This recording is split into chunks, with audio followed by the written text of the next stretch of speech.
یہیں پر اگر آرٹسٹ نعت خوانوں کو رات 10 بجے سے صبح 4 بجے تک بلا لیا جائے میدان میں تو سب جعلی عاشق ہوں گے. ان میں سے عشاء کی نماز کتنوں نے پڑھی ہوگی اور فجر کی نماز کتنوں نے پڑھی ہوگی؟ کبھی حساب لیا؟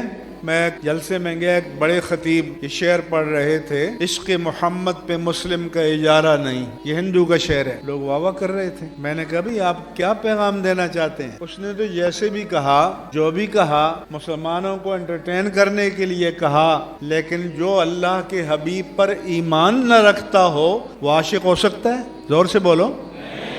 جو اللہ کے حبیب پر جس کا ایمان نہ ہو، آپ کی رسالت پر جس کا ایمان نہ ہو، وہ عاشق مصطفیٰ ہو سکتا ہے؟ تو پھر یہ پیغام دیا کہ اب عشق کے لیے ایمان بھی ضروری نہیں ہے.